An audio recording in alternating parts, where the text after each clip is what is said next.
The House Problem Solvers Caucus announcing its support of the $973 billion infrastructure framework proposed by a group of bipartisan senators last month.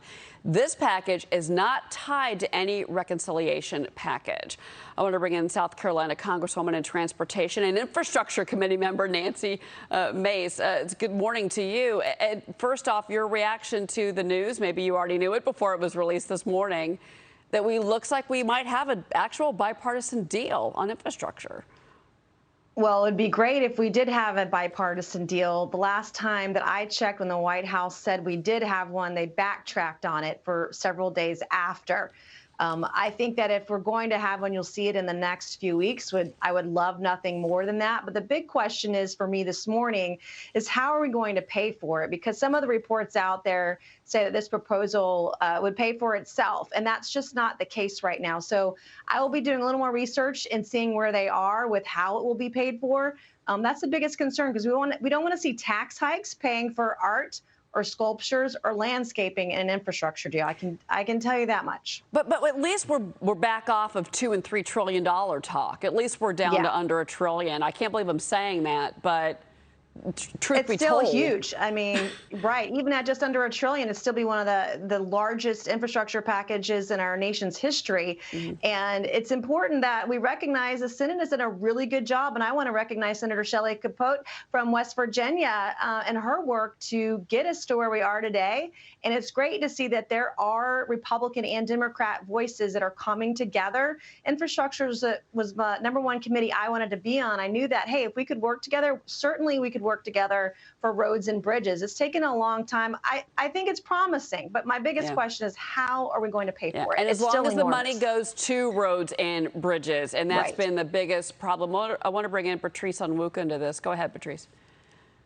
Oh, absolutely. Well, I know, Congresswoman Mace, you recently had an incident at your home where, potentially some pro-union, pro-act thugs really try to vandalize your home. And I covered it for our sister organization, IWV. And I just want to find out, what is the status of, your ability to carry a weapon in Washington, D.C.? I know some of the local leadership, oppose that idea. How are you protecting yourself? And what message are you sending to women out there who they themselves, whether from political foes or whatever, face that same kind of personal security threat? Well, I can say this much. At the end of 2020, I got my concealed carry permit for South Carolina based on the threats that I was receiving on my life. And it wasn't until this vandalism incident in my home where I decided, okay, now is the time for me to actually use my concealed carry permit. And so for me, wherever I go in South Carolina and I'm allowed to carry, I have a firearm on my person.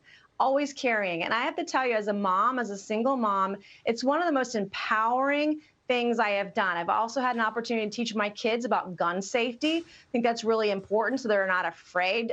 They know how to handle a firearm if they ever are near one. I think those things are really extremely important. I am in the process of getting my concealed carry permit for D.C. I want to make sure I follow all the laws, but I'm not going to be put in a position where I can't defend myself. And we've seen political violence increasing over the last year to year and a half, and I want to make sure that I can defend myself, my family, and my values and the things that I believe in. Are you getting pushback, though, from some of your colleagues as far as concealed carry? Because I know that that's been a big topic of discussion on the floor of the House, that some of these Congress people, yourself included, are saying, I want to protect myself after what we saw on January 6th. I mean, what kind of reactions are you getting from your colleagues? Right. Well, it's interesting. The one place where we might have needed a firearm on January 6th was actually in the chamber, the one place where we're not allowed to carry when we're on Capitol Hill. I want, for me personally, I'm going to follow the laws of the district and the Capitol in Washington, D.C. I want to make sure that, #1, I'm following all the laws. I do believe it's important, particularly for public figures and political officials. It doesn't matter if you're Republican or Democrat.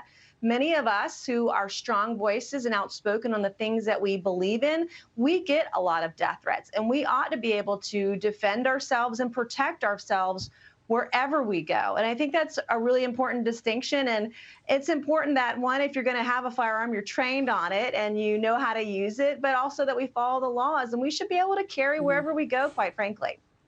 So what was your reaction last week when the president came out and said that basically all the crime surge that we've seen across the country was about guns? I mean, I'm just reminding myself here that somebody has to be holding the gun like a criminal. Right. But what did you make when the president said that? Here's the thing. In the Biden administration, because of the increase in violence, I believe you're going to see a big push for gun control in this country. But let's face it, law-abiding citizens don't break the law. Criminals do. And so we're going to be doing these gun control measures for people who are already following the law.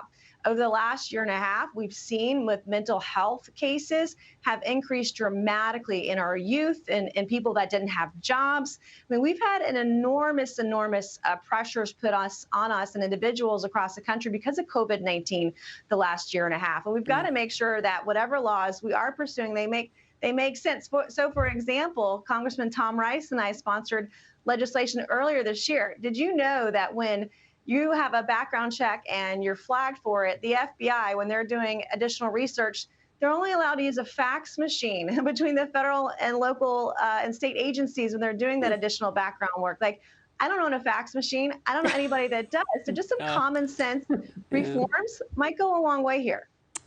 That's unbelievable. I'm really sorry about your house, by the way. And I'm Right. sorry that you've been threatened so much. And I know that's part of the job, but it's a sad part of the job that you have to do. Congresswoman Nancy Mace, thank you very much for being here. Thank you.